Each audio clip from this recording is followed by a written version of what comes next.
அனைத்துலக சினிமா ரசிகர்களுக்கு சினிமா கொட்டகையின் அன்பான வணக்கம். 1942ஆம் ஆண்டு வெளிவந்த அனைத்து படங்களையும் வரிசையாக பார்த்து வருவதில் அந்த வரிசையில் அடுத்ததாக நாம் அறிந்து கொள்ள இருக்கும் திரைப்படம் என் மனைவி என்ற திரைப்படமாகும். அன்பான சினிமா கொட்டகை நேயர்களே, உலகில் முதன் முறையாக எந்த டிவியிலும் மீடியாவிலும் வெளிவராத என் மனைவி திரைப்படத்தின் திரை விமர்சனத்தினை முதலாக உங்களுக்காக சினிமா கொட்டகை வழங்குவதில் பெருமை கொள்கிறது. இப்படத்தினை தனது சரஸ்வதி சினிமா லேபாரட்டரிஸ் என்ற கம்பெனியின் சார்பாக ஏவி மெய்யப்பன் அவர்கள் தயாரித்திருக்கின்றார். இதற்கு முன்பு இவர் எடுத்த மாபெரும் வெற்றி படமான சபாபதி என்னும் திரைப்படத்திற்கு பிறகு அதேபோல் சிறந்த நகைச்சுவை படமாக எடுக்க ஆசைப்பட்டார். அந்த படம்தான் இந்த என் மனைவி என்ற திரைப்படமாகும்.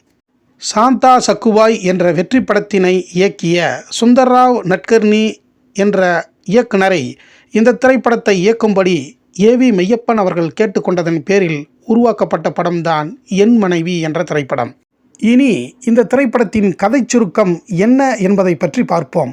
பிரெஞ்சு நாடக ஆசிரியர் மோலியர் எழுதிய மேடை நாடகமான சில்ப் டீசிவ் ஹஸ்பண்ட் என்னும் நாடகத்தை அடிப்படையாக கொண்ட சம்சாய் கல்லோல் என்ற மராத்தி மேடை நாடகத்தினை அடிப்படையாக கொண்டுதான் இந்த என் மனைவி திரைப்படம் உருவாக்கப்பட்டிருக்கிறது. சென்னையில் தனபால் குப்தா என்ற பணக்கார இளைஞன் தாசி சமூகத்தைச் சேர்ந்த நடனக்காரி ரேவதியின் நடனத்தை கண்டதும் அவரின் மேல் காதல் கொள்கிறான். ரேவதியின் தாய்க்கு தெரியாமல் இருவரும் திருநீர் மலையில் திருமணம் செய்து கொள்கிறார்கள். இன்னொரு ஜோடியாக கோடம்பாக்கத்தில் வசிக்கும் சித்த மருத்துவர் வேம்பு ஐயர் என்பவர் தனது சுதந்திரமான மனைவி செல்லம் மீது அதீத சந்தேகத்துடன் இருக்கின்றார். இந்த இரண்டு ஜோடிகளும் எதிர்பாராத விதமாக சந்திக்கும் பொழுது ஏற்படும் சம்பவங்கள் அனைத்தும் சந்தேகத்தை ஏற்படுத்துவதன் மூலம் இந்த கதை நகைச்சுவையாக நகர்த்தப்பட்டிருக்கிறது. ஓர் நாள் தனபால் குப்தாவின் மனைவி ரேவதி விரதம் இருக்கிறாள். அவளால் நடக்க முடியாமல் தவிக்கும் பொழுது செல்லம் வீட்டு முன்பு மயங்கி விழுகிறாள். அவளை தாங்கி பிடிக்கிறார் செல்லத்தின் கணவர் வேம்பு. அப்போது ரேவதி கையில் இருக்கும் தனது கணவன் தனபால் குப்தாவின் புகைப்படம் சற்று தள்ளி விழுந்து விடுகிறது. உடனடியாக ரேவதியை அவளின் வீட்டிற்கு அழைத்துச் செல்கிறார் வேம்பு. கோபத்துடன் இறங்கி வரும் செல்லம் அங்கே கீழே இருக்கும் புகைப்படத்தை எடுக்கிறாள். ரேவதியை அவளின் வீட்டிற்கு சென்று விட்டு வந்த வேம்புக்கு இங்கு அதிர்ச்சி காத்திருக்கிறது. காரணம், யாரோ ஒரு ஆண் புகைப்படத்தை வைத்து கொண்டு தன் மனைவி பேசிக்கொண்டிருப்பதை பார்த்து அதிர்கிறார். சந்தேகத்தை மேலும் தனக்குள் அதிகமாக வளர்த்து கொள்கிறார். அந்த புகைப்படத்தை வேகமாக பிடுங்கிய வேம்பு தன் மனைவியை கண்டபடி திட்டிவிட்டு அந்த போட்டோவில் இருக்கும் அந்த இளைஞனை தேடி சென்னை எங்கும் அலைகிறார். ஓரிடத்தில் அவரை கண்டுபிடிக்கிறார். ஆனால் புகைப்படத்தை அவரிடம் தருவதில்லை. அவரிடம் புகைப்படம் இருப்பதை அறிந்து கொண்ட தனபால் குப்தா அவரை பின்தொடர்ந்து அவரின் வீட்டிற்கு வருகிறார். இதன் மூலம் வேம்புவிற்கு தன் மனைவி செல்லத்தின் மேல் இருக்கும் சந்தேகம் அதிகமாகிறது. உடனே தனபால் குப்தா இந்த போட்டோ இவர்களிடம் வர காரணம் என்ன, எப்படி வந்தது என்பதற்காக தன் மனைவி ரேவதியிடம் சென்று விசாரிக்கிறார். அந்த புகைப்படம் காணாமல் போன விவரத்தை ரேவதி சொல்லதும் ரேவதியின் மேல் சந்தேகப்படுகிறார் தனபால் குப்தா. அது மட்டுமன்றி தாசி பெண்கள் இப்படித்தான் இருப்பார்கள் என்று ரேவதியின் மனதை காயமாக்கிவிட்டு அவளை நிரந்தரமாக பிரிந்துவிட்டு வெளியே வந்து விடுகிறார் தனபால் குப்தா.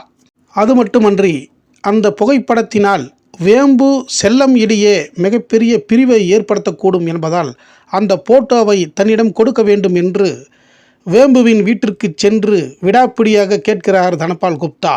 வேம்பு தர மறுக்கிறார். துப்பாக்கியை எடுத்து மிரட்டுகிறார் தனபால் குப்தா. இதனை அறிந்த ரேவதி மற்றும் ரேவதியின் தாய் தனம்மாள் இருவரும் நேரில் வந்து அங்கு அனைவரும் ஒன்றாக உட்கார்ந்து பிரச்சனையை பேசி தீர்ப்பதன் மூலம் வீணான சந்தேகத்தினால்தான் இப்படி ஒரு விளைவுகள் ஏற்பட்டது என்று இரண்டு குடும்பமும் பேசி மகிழ்ந்து தனது தவறை உணர்ந்து கொள்கிறது. இதுதான் இந்த திரைப்படத்தின் கதை சுருக்கம் ஆகும்.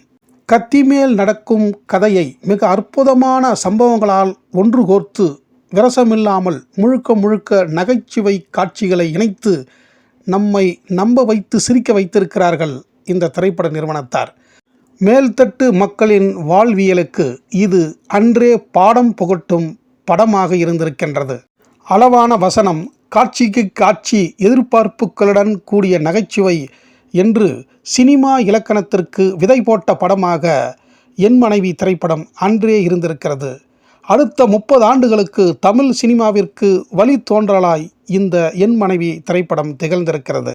காரில் செல்லும் போது ஃபாலோ கேமரா காட்சிகள் என்று கருப்பு வெள்ளை சினிமாக்களுக்கு முன்மாதிரி படமாகவே என் மனைவி ஒரு மைல்கல்லாகவே உயர்ந்து நிற்கிறது. வேம்பு ஐயர் வேடத்தில் நகைச்சுவை வேந்தர் கே. சாரங்கபாணி அவர்கள் வைத்தியம் செய்யும் காட்சி தொடங்கி தன் மனைவி KR செல்லத்தின் மீது சந்தேகம் கொண்டு நாகர்கோயில் கே. மகாதேவன் அவர்களின் போட்டோவை வைத்துக்கொண்டு அவரை தேடும் காட்சியில் அவரை கண்டுபிடித்த பின்பு பாட்டு பாடியபடியே அவரின் அங்க அடையாளங்களை போட்டோவுடன் மேட்ச் செய்து பார்க்கும் காட்சியிலும் தன் மனைவி செல்லத்தை கையும் களவுமாக பிடித்துவிட்டதாக கோபப்படும் காட்சியிலும் கிளைமாக்ஸில் தவறை உணர்ந்து சிரிக்கும் நடிப்பிலும் சாரங்கபாணி அவர்களின் உடல் மொழி நடிப்பும் பேசும் வசனமும் மிக மிக அற்புதம். பேசும் வசனத்துடன் உடல் மொழியை இணைத்து முகப்பாவனையில் காட்டும் அந்த அற்புதமான நடிப்பை கே. சாரங்கபாணி அவர்களை தவிர வேறு எவராலும் அத்தனை அழகாக நடித்து காண்பிக்க முடியாது என்பதே உண்மை. செல்லம் என்ற நடுத்தர பிராமண குடும்ப பெண்ணாக மடிசார் புடவையுடன் அறிமுகமாகும் அழகான பெண்ணாக KR செல்லம் அவர்கள் தன் கணவன் வேறொரு பெண்ணுடன் இருப்பதை கண்களால் பார்த்து தவறான சந்தேகத்தை கொண்டு தன் கணவன் அவளை அழைத்துச் செல்வதை பார்த்து கோபத்துடன் சாபம் விடும் காட்சியிலும் தன் கணவன் தன்னை சந்தேகித்து விட்டானே என்று முந்தானையை கண்முன்னால் வைத்து அழும் காட்சியிலும் நகைச்சுவை நடிப்பை மிக அற்புதமாக வெளிப்படுத்தியிருக்கிறார் KR செல்லம் அவர்கள். இதற்கு முன்பு பல படங்களில் விதவிதமான வேடங்களில் நடித்த KR செல்லம் அவர்கள் முதலாக நகைச்சுவை நடிப்பில் நடித்த முதல் படம் இந்த என் மனைவி திரைப்படம்தான். தனபால் குப்தா என்னும் வேடத்தில் நாகர்கோயில் கே. மகாதேவன் அவர்கள் பணக்கார இளைஞனாக கோட் சூட் மற்றும் சிகரெட்டுடன் அறிமுகமானவர் மீனலோசினியின் நடனத்தை பார்த்து மயங்கி காதல் கொள்வதுடன் அவரை திருமணம் செய்து கொள்ள பல காதல் கதைகளை சொல்லும் நடிப்பிலும் காதல் வசனத்தை சொல்லும் எளிமையான வசன உச்சரிப்பிலும் அற்புதமாய் நடித்திருக்கிறார். இதற்கு முன்பு பல படங்களில் நாரதராக சிறு சிறு வேடங்களில் நடித்த மகாதேவனுக்கு இந்த திரைப்படம் நட்சத்திர அந்தஸ்தை பெற்றுத்தந்தது. அது மட்டுமன்றி தனது யதார்த்தமான நடிப்பில் இயல்பாக பாடல்களையும் பாடி இனிமையாக நடித்திருக்கிறார். ஹாலிவுட் நடிகனை போன்ற தோற்றத்துடன் அவரின் நடிப்பும் யதார்த்தமும் அனைவரின் மனதையும் கவர்கிறது. ரேவதி என்னும் பெயருடன் தோன்றும் மீனலோசினி நடன தேவதையாக அறிமுகமாகும் காட்சியிலும் மகாதேவனின் காதலில் விழுந்து நிறுத்தி நிறுத்தி வசனத்தை பேசி மகாதேவனின் கேள்விகளுக்கு கண்களால் பதில் சொல்லும் நடிப்பின் பாணி வெகு வெகு பிரமாதம். காதலனை வம்புக்கு அழைக்கும் நடிப்பில் அன்றைய காதலர்களின் வழிகாட்டியாகவே மீனலோசினியின் நடிப்பு அமர்க்களப்பட்டிருக்கிறது. சோகத்தை கூட புன்னகையால் வெளிப்படுத்தும் புது பாணி நடிப்பில் மீனலோசினி மின்னலாக மிளர்கிறார். மீனலோசினியின் இந்த இயல்பான நடிப்பைத்தான் பல ஆண்டுகள் தமிழ் சினிமாவின் இளம் வயது வேடம் ஏற்ற நடிகைகள் நடித்தார்கள் என்பதே உண்மை. சாரங்கபாணி செல்லம் வீட்டில் சமையல்காரனாக நடித்த சுப்பு என்னும் பெயருடன் நடித்த நடேசன் அவர்களின் இயல்பான நடிப்பும், சுவாதி என்ற வேடத்தில் வேலைக்கார பெண்ணாக நடித்த பத்மா அவர்களின் புன்னகை தவழும் யதார்த்தமான நடிப்பும், பட்டினத்தை பார்க்க பார்க்க பசியெடுக்கவில்லை என்ற பாடலை பத்மா அவர்கள் பாடி நடிக்கும் அழகும் வெகு அற்புதம். கிளைமாக்ஸில் அனைவரையும் ஒன்று சேர்த்து சந்தேகத்தை தீர்க்கும் மீனலோசினியின் தாயாக நடித்த தனமா என்னும் பெயரில் TN சந்திரம்மா அவர்களின் தெலுங்கு பேசும் நடிப்பு கச்சிதம். இவர் சத்தம் போட்டு தெலுங்கை பேசும்போதெல்லாம் திரையரங்கில் கைத்தட்டல்கள் விழுந்திருக்கிறது. இப்படிப்பட்ட அருமையான நடிகர் நடிகைகள் நடித்த என் மனைவி திரைப்படத்திற்கு பாடல்களை TK சுந்தரவாத்தியார் என்பவர் எழுதியிருக்கிறார். ஒளிப்பதிவை T முத்துசாமி அவர்கள் அற்புதமாக படமாக்கியிருக்கிறார். திரைக்கதை, வசனம், எடிட்டிங், இயக்கம் என்று ஆங்கில படத்தினை போன்று அற்புதமாக உருவாக்கியிருக்கிறார் சுந்தர்ராவ் நட்கர்னி அவர்கள். பாராட்டுக்கள் எல்லாம் அவருக்குத்தான் சேரும். இந்த என் மனைவி திரைப்படம் 1977 அடியில் எடுக்கப்பட்டு 4/3/1942 அன்று வெளியாகி நல்ல வசூலை வாரி குவித்திருக்கிறது என்றே சொல்லப்படுகிறது.